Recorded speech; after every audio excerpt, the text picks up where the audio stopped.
ಬರೋಬ್ಬರಿ 86 ದಿನದ ನಂತರ ಪಟ್ಟಣಗೆರೆ ಶೆಡ್ನ ಅಸಲಿ ರಹಸ್ಯ ಹೊರಬಿದ್ದಿದೆ. ಸ್ವಾಮಿಯನ್ನ ಹೆಂಗೆಲ್ಲ ಕೊಂದ್ರು, ಕೊಲೆಯಾದ್ಮೇಲೆ ಏನೆಲ್ಲ ಮಾಡಿದ್ರು, ಕಗ್ಗತ್ತಲ ರಾತ್ರಿ ಸ್ವಾಮಿಗೆ ರೌರವ ನರಕ ತೋರಿಸಿದವರು ಯಾರು ಅನ್ನೋದ್ರ ಅಸಲಿ ಕತೆ ತೆರೆದುಕೊಂಡಿದೆ.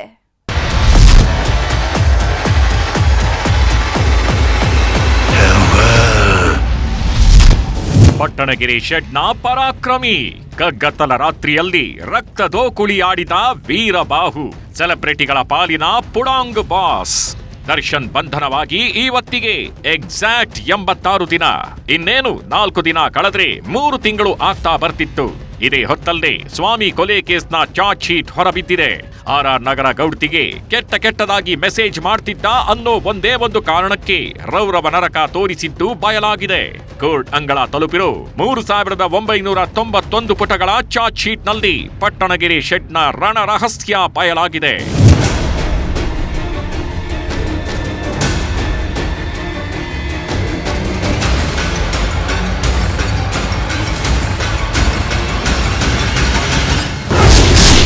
ಹಾಕಿ ಚಾರ್ಜ್ ಶೀಟ್ನಲ್ಲಿದೆ ಕಗ್ಗೊಲೆ ರಹಸ್ಯ.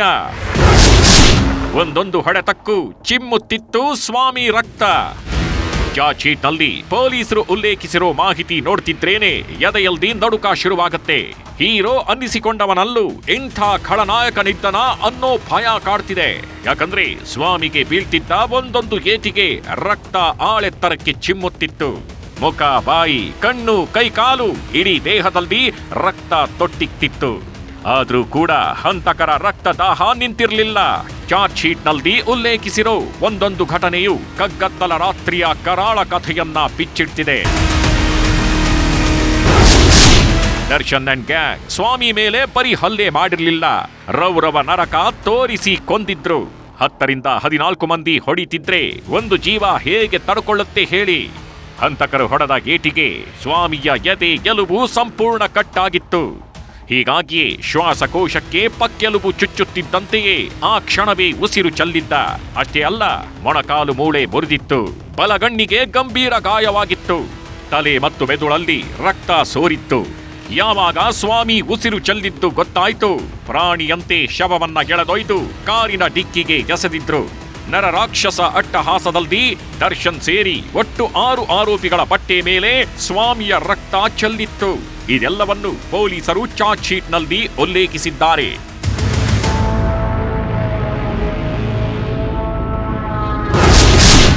ಮೂರು 3991 ಪುಟ 231 ಸಾಕ್ಷಿಗಳ ಹೇಳಿಕೆ ಉಲ್ಲೇಖ. ಸ್ವಾಮಿ ಕೊಲೆಯ ಚಾರ್ಜ್ ಶೀಟ್ನಲ್ಲಿ ಎದ್ದು ಕಾಣ್ತಿದ್ದವರೇ ದರ್ಶನ್, ಪವಿತ್ರ ಗೌಡ, ದರ್ಶನ್ ಮನೆ ಕೆಲಸಗಾರ ಪವನ್ ಹಾಗೂ ದರ್ಶನ್ ಮ್ಯಾನೇಜರ್ ನಾಗರಾಜ್. ಇಡೀ ಪ್ರಕರಣದಲ್ಲಿ ಒಟ್ಟು 231 ಸಾಕ್ಷಿಗಳ ಹೇಳಿಕೆ ದಾಖಲಾಗಿದ್ದು, ಶೆಡ್ ಸೆಕ್ಯೂರಿಟಿ ಗಾರ್ಡ್, ಶೆಡ್ ಮಾಲೀಕ ಜಯಣ್ಣ, 17 ಆರೋಪಿಗಳ ಹೇಳಿಕೆ, ಎಫ್ಎಸ್ಎಲ್ ಹಾಗೂ ಸಿಎಫ್ಎಸ್ಎಲ್ ರಿಪೋರ್ಟ್, ವೈದ್ಯಕೀಯ ವರದಿಗಳು, ಪಂಚನಾಮೆ ಪ್ರತಿಗಳು, ಮಹಜರು ಕಾಪಿಗಳು, ಹೀಗೆ 106 ಸಾಕ್ಷ್ಯಗಳನ್ನ ಚಾರ್ಜ್ ಶೀಟ್ನಲ್ಲಿ ಉಲ್ಲೇಖಿಸಲಾಗಿದೆ.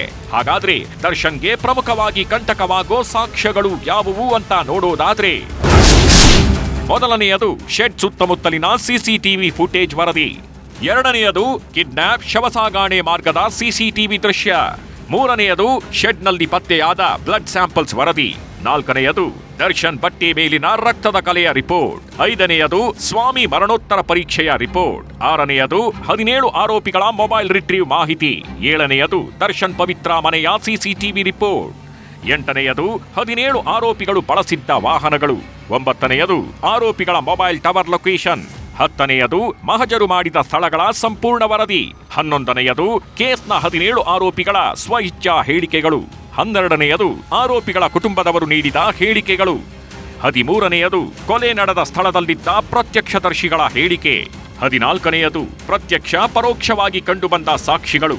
15ನೆಯದು ಇಡೀ ಪ್ರಕರಣ ಸಂಬಂಧ 231 ಸಾಕ್ಷಿಗಳು ನೀಡಿದ ಹೇಳಿಕೆ. ಹೀಗೆ ಈ 15 ಪ್ರಮುಖ ವರದಿ ಜೊತೆಗೆ ಇನ್ನೂ ಹಲವಾರು ವರದಿಗಳನ್ನು ಉಲ್ಲೇಖ ಮಾಡಿದ್ದಾರೆ. ಇದು ಒಟ್ಟು 17 ಆರೋಪಿತರುಗಳ ವಿರುದ್ಧ ಸುಮಾರು 231 ಸಾಕ್ಷಿದಾರರನ್ನು ಒಳಗೊಂಡಂತೆ ಪ್ರತ್ಯಕ್ಷ, ಸಾಂದರ್ಭಿಕ, ತಾಂತ್ರಿಕ, ವೈಜ್ಞಾನಿಕ ಹಾಗೂ ಇತರೆ ಸಾಕ್ಷ್ಯಾಧಾರಗಳನ್ನು ಹೊಂದಿರತಕ್ಕಂತಹ ಒಂದು ಅಂತಿಮ ವರದಿ ಇದಾಗಿರುತ್ತದೆ. ಸ್ವಾಮಿ ಕೊಲೆ ಕೇಸ್ನಲ್ಲಿ ಒಂದೇ ಒಂದು ಸಣ್ಣ ಸುಳಿವನ್ನು ಬಿಡದ ಪೊಲೀಸರು ಹಂತಕರ ಜನ್ಮ ಜಾಲಾಡಿದ್ದಾರೆ. ಹೀಗಾಗಿಯೇ ಇವತ್ತು ನೂರಾರು ಸಾಕ್ಷ್ಯಗಳನ್ನ ಸಂಗ್ರಹಿಸಿತ್ತು.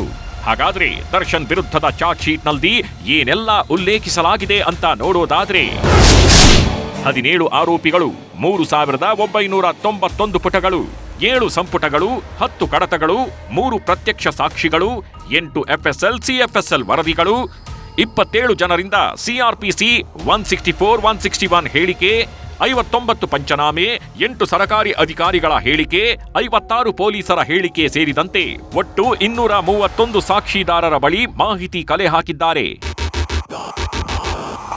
ಒಟ್ನಲ್ಲಿ ಸ್ವಾಮಿ ಕೊಲೆ ಕೇಸ್ನ ಕಂಪ್ಲೀಟ್ ಮಾಹಿತಿ ನ್ಯಾಯಾಧೀಶರಾದ ಮಾರುತೇಶ್ ಪರಶುರಾಮ್ ಮೋಹಿತೆ ಕೈ ಸೇರಿದೆ. ಇನ್ಮೇಲೆ ಏನಿದ್ರು ಕಾನೂನಿನ ಕುಣಿಕೆ ಬೀಳೋದನ್ನಷ್ಟೇ ಕಾದು ನೋಡಬೇಕು. Muniraju, crime bureau, news 18 Bengaluru. ಅತ್ತ ಚಾರ್ಜ್ ಶೀಟ್ ಸಲ್ಲಿಕೆ ಆಗ್ತಿದ್ದಂತೆ ಇತ್ತ ದರ್ಶನ್ ವಿಲವಿಲ ಅಂತ ಒದ್ದಾಡೋದಕ್ಕೆ ಶುರು ಮಾಡಿದ್ದಾರೆ. ಜೈಲಲ್ಲಿ ಒಂದೇ ಒಂದು ಫೋನ್ ಕಾಲ್ ಮಾಡ್ತೀನಿ ಅಂತ ಕಾಡಿ ಬೇಡ್ತಿದ್ದಾರೆ. ಹೆಂಡತಿ ಜೊತೆ ಮಾತಾಡಿದ್ರೂ ಕಾಟೇರನ ನಡುಕ ನಿಂತಿಲ್ಲ.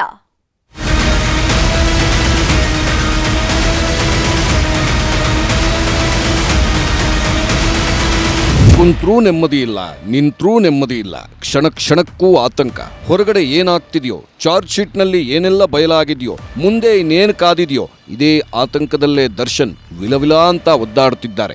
ಕಷ್ಟ ಹೇಳ್ಕೊಂಡು 4 ಕಣ್ಣೀರು ಹಾಕೋಣ ಅಂದ್ರೂ ನನ್ನೋರು ತನ್ನೋರನ್ನೋರಿಲ್ಲ. ಹೀಗಾಗಿಯೇ ಕಂಬಿ ಹಿಂದಿನ ಕಾಟೇರನಿಗೀಗ ಸ್ವಾಮಿ ಸಾವಿನ ಭಯ ಶುರುವಾಗಿದೆ.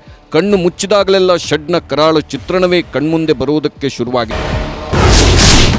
ಚಾರ್ಜ್ ಶೀಟ್ ಸಲ್ಲಿಕೆ ದರ್ಶನ್ಗೆ ಉರುಳಿನ ಚಿಂತೆ. ವಕೀಲರ ಜೊತೆ ಮಾತಾಡೋಕೆ ಕಾಡಿ ಬೇಡಿದ ಕಾಟೇರ. ದರ್ಶನ್ಗೆ ನಿನ್ನೆಯಿಂದಲೂ ಎದೆಬಡಿತ ಜೋರಾಗಿತ್ತು. ಯಾಕಂದ್ರೆ ಯಾವ ಕ್ಷಣದಲ್ಲೂ ಚಾರ್ಜ್ ಶೀಟ್ ಸಲ್ಲಿಕೆ ಆಗಬಹುದು ಅನ್ನೋದರ ಸುಳಿವು ಸಿಕ್ಕಿತ್ತು. ಹೀಗಾಗಿಯೇ ರಾತ್ರಿಯೆಲ್ಲ ಸರಿಯಾಗಿ ನಿದ್ದೆ ಮಾಡಿರಲಿಲ್ಲ. ಯಾವಾಗ ಚಾರ್ಜ್ ಶೀಟ್ ಕೋರ್ಟ್ ಅಂಗಳಕ್ಕೆ ಹೋಯ್ತೋ ಮೆಜೆಸ್ಟಿಕ್ನ ಭೂಪತಿ ಪಥರುಗುಟ್ಟಿ ಹೋಗಿದ್ದಾರೆ. ಇನ್ಮೇಲೆ ನಮ್ಮ ಆಟ ಮುಗೀತು ಅನ್ನೋ ಭಯದಲ್ಲೇ ಲಾಯರ್ ಜೊತೆ ಮಾತನಾಡುವುದಕ್ಕೆ ಒಂದೇ ಒಂದು ಬಾರಿ ಅವಕಾಶ ಮಾಡಿಕೊಡಿ ಅಂತ ಕಾಡಿ ಬೇಡಿದ್ದಾರೆ. ಆದರೆ ಅದ್ಯಾವುದಕ್ಕೂ ಅವಕಾಶ ಮಾತ್ರ ಸಿಕ್ಕಿಲ್ಲ. ಯಾವಾಗ ಲಾಯರ್ ಜೊತೆಗೆ ಮಾತನಾಡುವುದಕ್ಕೆ ಅವಕಾಶ ಸಿಗ್ಲಿಲ್ವೋ ಹೆಂಡತಿ ಜೊತೆ ಮಾತಾಡಿ ಕಣ್ಣೀರಿಟ್ಟಿದ್ದಾರೆ. ಜೈಲಿನ ಲ್ಯಾಂಡ್ಲೈನ್ನಿಂದಲೇ ಕರೆ ಮಾಡಿದ ದರ್ಶನ್ ಸುಮಾರು 10 ನಿಮಿಷಗಳ ಕಾಲ ಮಾತುಕತೆ ನಡೆಸಿದ್ದಾರೆ. ಈ ವೇಳೆ ಚಾರ್ಜ್ ಶೀಟ್ ಬಗ್ಗೆ ಚರ್ಚೆ ನಡೆಸಿದ್ದು ವಕೀಲರನ್ನ ಭೇಟಿ ಮಾಡುವಂತೆಯೂ ಸೂಚಿಸಿದ್ದಾರಂತೆ. ಡೆವಿಲ್ ಚಾರ್ಜ್ ಶೀಟ್ ಕೋರ್ಟ್ ಅಂಗಳಕ್ಕೆ ಹೋಗ್ತಿದ್ದಂತೆ ಜಾಮೀನು ಸಲ್ಲಿಕೆ ಸರ್ಕಸ್ ಶುರುವಾಗ್ತಿದೆ. ಚಾರ್ಜ್ ಶೀಟ್ ಸಲ್ಲಿಕೆ ಆಗ್ತಿದ್ದಂತೆ ಬಹುತೇಕರು ಜಾಮೀನಿನ ಮೊರೆ ಹೋಗೋ ಸಾಧ್ಯತೆ ಇದೆ. ದರ್ಶನ್ ಕೂಡ ಇಷ್ಟು ದಿನ ಕಾದಿದ್ದು ಇದೇ ಕಾರಣಕ್ಕೆ. ಈಗ ಚಾರ್ಜ್ ಶೀಟ್ ಸಲ್ಲಿಕೆ ಆಗ್ತಿದೆ. ಇದನ್ನ ನೋಡಿಕೊಂಡೇ ಮುಂದಿನ ಹೆಜ್ಜೆ ಇಡಲಿದ್ದಾರೆ. ಆದರೆ ದರ್ಶನ್ ಪಾಲಿಗೆ ಚಾರ್ಜ್ ಶೀಟ್ ಕಂಟಕವಾಗುವಂತೆ ಕಾಣುತ್ತಿದೆ. ಯಾಕಂದ್ರೆ ದರ್ಶನ್ ಕೊಲೆಯಲ್ಲಿ ಭಾಗಿಯಾಗಿದ್ದಾರೆ ಅಂತಾನೇ ಉಲ್ಲೇಖ ಮಾಡಿದ್ದಾರೆ. ಜೊತೆಗೆ ಸ್ವಾಮಿ ಕೊಲೆ ಕೇಸ್ಗೆ ದರ್ಶನ್ನೇ ಸೂತ್ರಧಾರ ಅನ್ನೋದು ದೃಢಪಟ್ಟಿದೆ. ಹಾಗೆಯೇ ಕಿಡ್ನಾಪ್ ಮತ್ತು ಕೊಲೆಯಲ್ಲಿ ದರ್ಶನ್ ಕೈವಾಡ ಇರೋದು ಬೆಳಕಿಗೆ ಬಂದಿದೆ. ಇಷ್ಟು ಸಾಲದು ಅಂತ ಜೈಲಲ್ಲೇ ಸಿಗರೇಟ್ ಎಳೆದು ಬಳ್ಳಾರಿಗೆ ಶಿಫ್ಟ್ ಆಗಿದ್ದಾರೆ. ಹೀಗಾಗಿ ಜಾಮೀನು ಸಿಗೋದು ಅನುಮಾನವೇ. ಒಟ್ನಲ್ಲಿ ನಟ ದರ್ಶನ್ ಪಾಲಿಗೀಗ ಕುಂತ್ರೂ ಸಮಾಧಾನವಿಲ್ಲ, ನಿಂತ್ರೂ ಸಮಾಧಾನವಿಲ್ಲ. ನನ್ನ ಕಥೆ ಮುಂದೇಗೋ ಅಂತ ಕಂಬಿ ಹಿಂದೆ ನರಳಾಡುತ್ತಿದ್ದಾರೆ. ಬಸವರಾಜ್ ಹರನಹಳ್ಳಿ, ನ್ಯೂಸ್ 18 ಬಳ್ಳಾರಿ. ಸ್ವಾಮಿ ಕೊಲೆ ಕೇಸಲ್ಲಿ ಪವಿತ್ರ ಗೌಡ ಜೈಲು ಸೇರಿದ್ದು ಕರುಳಿನ ಕುಡಿ ಕಣ್ಣೀರಿಡೋದಕ್ಕೆ ಶುರು ಮಾಡಿದೆ. ಹೆತ್ತವಳ ಮುಖ ನೋಡದೆ ಪರಿತಪಿಸ್ತಾ ಇರೋ ಖುಷಿ ಗೌಡ ಕಣ್ಣೀರ ಸಂದೇಶ ಕಳಿಸಿದ್ದಾರೆ. ತಾಯಿ ಅಂದ್ರೇನೆ ಅದೊಂದು ಶಕ್ತಿ, ತಾಯಿ ಅಂದ್ರೇನೆ ಅದೊಂದು ಪ್ರೀತಿ. ತಾಯಿ ಅನ್ನೋ ಪದದಲ್ಲೇ ಮುಕ್ಕೋಟಿ ದೇವರಿದ್ದಾರೆ. ಜೀವನದಲ್ಲಿ ಏನೇ ಕಳ್ಕೊಂಡ್ರೂ ರೀಪ್ಲೇಸ್ ಅನ್ನೋದಿದೆ. ಆದ್ರೆ ತಾಯಿಗೆ ಇನ್ನೊಂದು ಪರ್ಯಾಯ ವಸ್ತುವೇ ಇಲ್ಲ. ತಾಯಿಯನ್ನ ದೇವರಿಗೆ ಹೋಲಿಸೋದು ಕೂಡ ಇದೇ ಕಾರಣಕ್ಕೆ. ಹೀಗಾಗಿ ಇವತ್ತು ಪವಿತ್ರ ಗೌಡ ಮಗಳು ಕಣ್ಣೀರು ಸುರಿಸ್ತಾ ಇರೋದು. ಇಷ್ಟು ದಿನ ತಾಯಿ ಮಡಿಲಲ್ಲಿದ್ದ ಮಗಳು ಈಗ ಅನಾಥಳಾಗಿದ್ದಾಳೆ. ನೋಡ್ಕೊಳ್ಳೋದಕ್ಕೆ ಅಂತ ಅಜ್ಜಿ ಇದ್ದಾರೆ, ಆದ್ರೆ ತಾಯಿಯ ಅಪ್ಪುಗೆ ಸಿಗ್ತಾ ಇಲ್ಲ. ಮಗಳೇ ಅಂತ ಕೈ ತುತ್ತು ತಿನ್ಸೋರಿಲ್ಲ.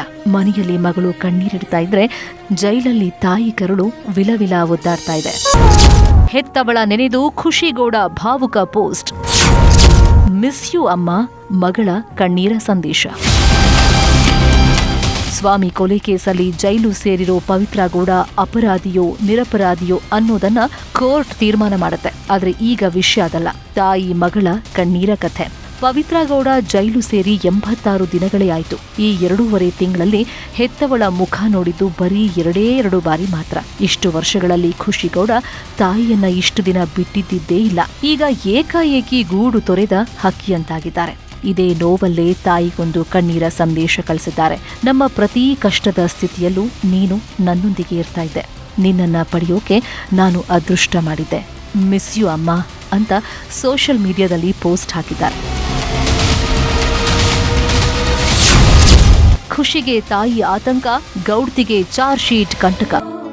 ಒಂದು ಕಾಲದಲ್ಲಿ RR ನಗರದ ರಾಣಿಯಂತಿದ್ದ ಪವಿತ್ರ ಇವತ್ತು 4 ಗೋಡೆಗಳ ಮಧ್ಯೆ ಅನಾಥೆಯಾಗಿದ್ದಾಳೆ. ಕೋಟಿ ಹಣ ಇದ್ರೂ ಐಷಾರಾಮಿ ಜೀವನವಿಲ್ಲ. ತನ್ನೋರಿದ್ರೂ ನೋಡುವುದಕ್ಕಾಗ್ತಾ ಇಲ್ಲ. ಇದೇ ನೋವಲ್ಲಿರೋ ಪವಿತ್ರಾಗೆ ಚಾರ್ಜ್ ಶೀಟ್ ಕಂಟಕ ಹೆಗಲೇರಿ ಕೂತಿದೆ. ಸ್ವಾಮಿ ಕೊಲೆ ಕೇಸ್ನ ಚಾರ್ಜ್ ಶೀಟ್ನಲ್ಲಿ ಪವಿತ್ರ ಹೆಸರೇ ಹೈಲೈಟ್. ಇದು ಗೊತ್ತಾಗ್ತಾ ಇದ್ದಂತೆ ಮೌನಕ್ಕೆ ಶರಣಾಗಿದ್ದಾರೆ. ಮಾತಿಲ್ಲ, ಕತೆ ಇಲ್ಲ. ಸದ್ಯಕ್ಕೆ ಹೊರ ಹೋಗ್ತೀನಿ ಅನ್ನೋ ಭರವಸೆಯಂತೂ ಇಲ್ಲವೇ ಇಲ್ಲ. ಹೀಗಾಗಿ ಕಣ್ಣೀರನ್ನ ಸುರಿಸ್ತಾ ಇದ್ದ. ಒಟ್ಟಲ್ಲಿ ಸಾಲು ಸಾಲು ಹಬ್ಬಗಳು ಬರ್ತಾ ಇವೆ. ಊರಿಗೆ ಊರೇ ಸಂಭ್ರಮದಲ್ಲಿ ಮಿಂದೇಳ್ತಾ ಇದೆ. ಆದ್ರೆ ಪವಿತ್ರ ಮನೆಯಲ್ಲಿ ತಾಯಿ ಇಲ್ಲದ ನೋವು ಪವಿತ್ರ ಮಗಳನ್ನ ಕಾಡ್ತಾ ಇದ್ರೆ ಸ್ವಾಮಿ ಹೆತ್ತವರ ಶಾಪ ಗೌಡ್ತಿಯ ಕುತ್ತಿಗೆ ಸುತ್ತಕೊಳ್ತಾ ಇದೆ.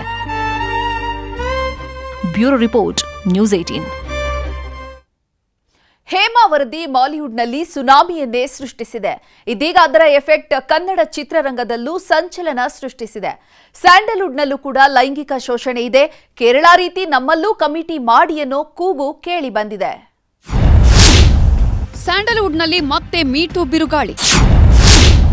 ಕೇರಳ ಬಳಿಕ ಚಂದನವನದಲ್ಲೂ ಶೇಕ್. ಮಾಲಿವುಡ್ನಲ್ಲಿ ಎದ್ದಿರೋ ಸೆಕ್ಸ್ ಸುನಾಮಿ ಚಂದನವನದತ್ತ ಬೀಸೋಕೆ ಶುರುವಾಗಿದೆ. ಯಾವಾಗ ಮಲಯಾಳಂ ಚಿತ್ರರಂಗದ ಹಸಿ ಕಾಮಕತೆಯನ್ನ ನ್ಯಾಯಮೂರ್ತಿ ಹೇಮಾ ಸಮಿತಿ ಬುಡಮೇಲು ಮಾಡ್ತೋ, ಸ್ಯಾಂಡಲ್ವುಡ್ನಲ್ಲೂ ಮತ್ತೆ ಮೀಟು ಸದ್ದು ಶುರು ಮಾಡಿದೆ. ಚಂದನವನದಲ್ಲೂ ಸಮಿತಿ ರಚಿಸುವಂತೆ ಸಿನಿ ತಾರೆಯರು ಸಿಎಂಗೆ ಪತ್ರ ಬರೆದಿದ್ದಾರೆ.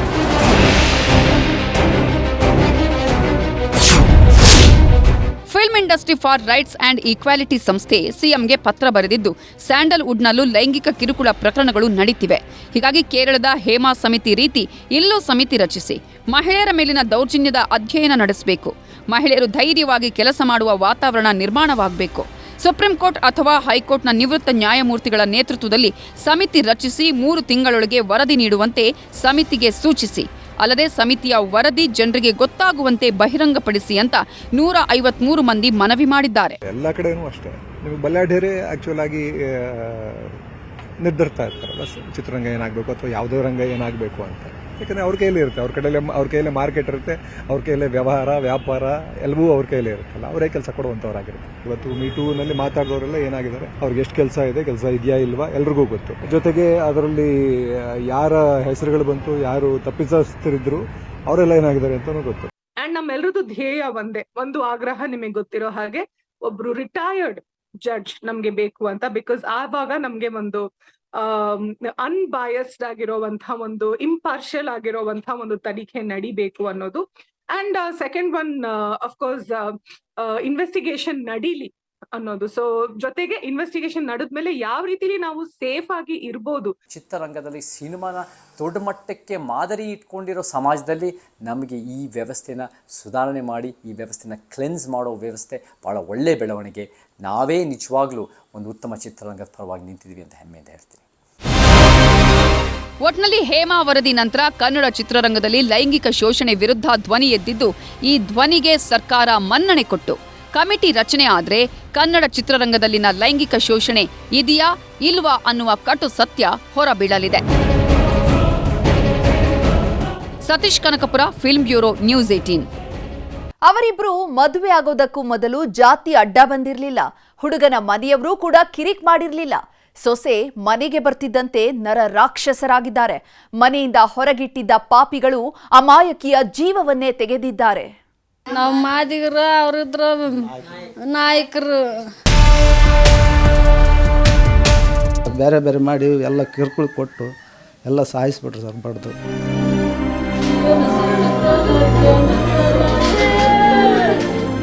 ತೋಪು ಮುಸುಕಿನ ಇಳಕಲ್ ಸೀರೆ, ಸುಂದರಿಯ ಮೊಗದಲ್ಲೊಂದು ಚೆಂದದ ಕಿರುನಗೆ. ಈಕೆಗಿನ್ನು 21 ವರ್ಷವಷ್ಟೇ.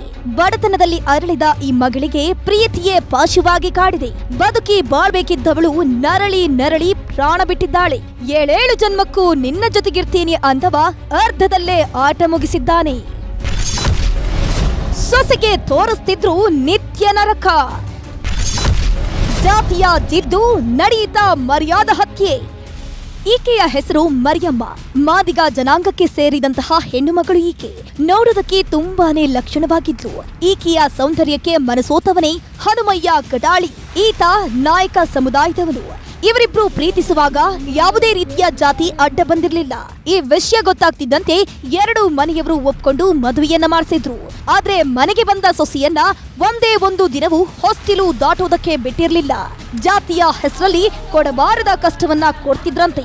ಮನೆ ಮುಂದಿನ ಸಣ್ಣದೊಂದು ಶೆಡ್ಡೆ ಈಕೆಗೆ ಮನೆಯಾಗಿತ್ತು. ನಾವು ಮಾದಿಗರು, ಅವರಿದ್ರ ನಾಯಕರು. ಯಪ್ಪ ಕೈ ಕಾಲು ಎಲ್ಲ ಏಟಾಗ್ಯಾವು. ಅವ್ರಿಗೆ ಶಿಕ್ಷಣ ನನ್ನ ಮಗಳಿಗೆ ಹೆಂಗೆ ಕೊಟ್ರೆ ಹಂಗೆ ಕೊಡ್ಬೇಕನ್ನಕ್ಕೆ ನಾನು ಮತ್ತೆ ಏನಿಲ್ಲ. ನನ್ನ ಮಗಳು ಹೆಂಗೆ ಅಲ್ಲಲ್ಲ ಒಂದು ಹೆಂಗೆ ಬೇರೆಗೆ ಬಿದ್ದು ಹೋಗ್ಯಾಳ ಹಂಗೆ ಅವ್ರು ಬಿದ್ದು ಹೋಗ್ಬೇಕು. ಕೊಪ್ಪಳದ ವಿಠಾಲಪುರದಲ್ಲಿ ಮರ್ಯಾದ ಹತ್ಯೆಗೆ ಹೆಣವೊಂದು ಬಿದ್ದಂತೆ ಕಾಣ್ತಿದೆ. ಇದೇ ಗುಡಿಸಲಲ್ಲೇ ಮರಿಯಮ್ಮ ಇದ್ದಿದ್ದು ನೋಡಿ. ಇರುವಷ್ಟು ಕಾಲ ಅದೆಷ್ಟು ನೊಂದಿತ್ತೋ ಈ ಜೀವ. ಗಂಡ ಅನಿಸಿಕೊಂಡ ಪಾಪಿ ಒಂದೇ ಒಂದು ದಿನವೂ ಈಕೆಯ ಕಷ್ಟ ಕೇಳಿರ್ಲಿಲ್ಲ. ಹೀಗಾಗಿಯೇ ವಿಷ ಹಾಕಿ ಕೊಂದಿದ್ದಾರೆ ಅನ್ನೋ ಆರೋಪ ಕೇಳಿ ಬರ್ತಿರೋದು. ಅವರು ಗಂಡ ಆದಂತಹ ಹನುಮಯ್ಯ ಹಾಗೂ ಅವರು ತಂದೆ ಅವ್ರಿಗೆ ಅರೆಸ್ಟ್ ಮಾಡಿ ಕಳಿಸಲಾಗಿ ಹಾಗೂ ನಿನ್ನೆ ದಿನ ಅವರ ತಾಯಿ ಹಾಗೂ ಅವರು ಇನ್ನೂ 4 ಜನ ಅವರಿಗೆ ಅರೆಸ್ಟ್ ಮಾಡಿ ಕಳಿಸಲಾಗಿದೆ. ಯಾರ್ಯಾರ್ದು ಇನ್ನೂ ಇನ್ವಾಲ್ವ್ಮೆಂಟ್ ಇದೆ ನೋಡಿಬಿಟ್ಟು ಮುಂದಿನ ತನಿಖೆ ಹಾಗೂ ಅರೆಸ್ಟನ್ನು ಮಾಡಲಾಗುವುದು. ಮರಿಯಮ್ಮ ಸಾವನ್ನಪ್ಪಿದ್ದಂತೆ ಒಂದೊಂದೇ ಕತೆ ಹೊರಬೀಳ್ತಿದೆ. ಹನುಮಯ್ಯನಿಗೆ ಸ್ವಲ್ಪ ಹುಡುಗಿರ ಹುಚ್ಚಿತ್ತಂತೆ. ಈಗ ಈತನ ಜೊತೆ 7 ಮಂದಿಯನ್ನ ಪೊಲೀಸರು ಲಾಕ್ ಮಾಡಿದ್ದಾರೆ. ಒಟ್ನಲ್ಲಿ ಜಾತಿ ಕಾರಣಕ್ಕೆ ಕೊಲೆ ಮಾಡಿದ್ದೇ ಆದ್ರೆ ತಕ್ಕ ಶಿಕ್ಷೆಯಾಗಬೇಕು. ಶರಣಪ್ಪ ಬಾಚಲಾಪುರ, ನ್ಯೂಸ್ 18 ಕೊಪ್ಪಳ. ಮತ್ತಷ್ಟು ಪ್ರಮುಖ ಸುದ್ದಿಗಳನ್ನ ಕನ್ನಡ ನಾಡಿ ಎಕ್ಸ್‌ಪ್ರೆಸ್‌ನಲ್ಲಿ ನೋಡೋಣ.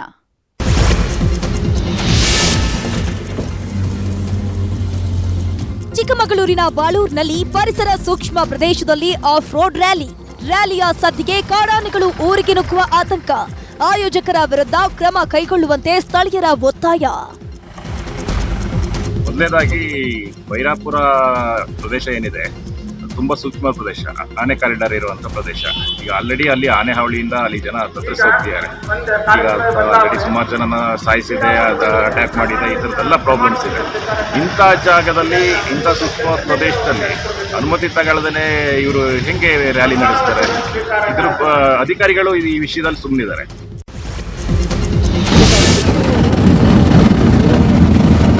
ಉಡುಪಿಯಲ್ಲಿ ಸರ್ಕಾರಿ ಬಸ್ನಲ್ಲಿ ನಿಂತ್ರೆ ಕಾಣ್ತಿತ್ತು ನೆಲ. ಜಾಲತಾಣದಲ್ಲಿ ವೈರಲ್ ಆಗ್ತಿದ್ದಂತೆ ಸರ್ಕಾರ ಅಲರ್ಟ್. ಬೇರೆ ಬಸ್ ವ್ಯವಸ್ಥೆಗೆ ಅಧಿಕಾರಿಗಳಿಗೆ ಸೂಚನೆ. ಧಾರವಾಡದ ಸರ್ಕಾರಿ ಶಾಲೆಯಲ್ಲಿ ಕುಡುಕರ ಪುಂಡಾಟ. ಶಾಲೆಯ ಮುಂದೆ ಮದ್ಯದ ಬಾಟಲಿ ಸುರಿದ ಕಿಡಿಗೇಡಿಗಳು. ಕುಡುಕರಿಗೆ ಎಚ್ಚರಿಕೆ ನೀಡುವಂತೆ ಜನರ ಆಕ್ರೋಶ.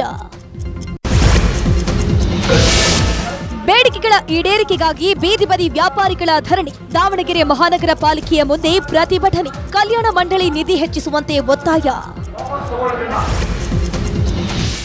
ಇವಿಷ್ಟು ಕನ್ನಡ ನಾಡಿಯ ಪ್ರಮುಖ ಸುದ್ದಿಗಳು. ನೋಡ್ತಾ ಇರಿ ನ್ಯೂಸ್ 18, ಜಾಲ ನಮ್ಮದು, ಬಲ ನಿಮ್ಮದು.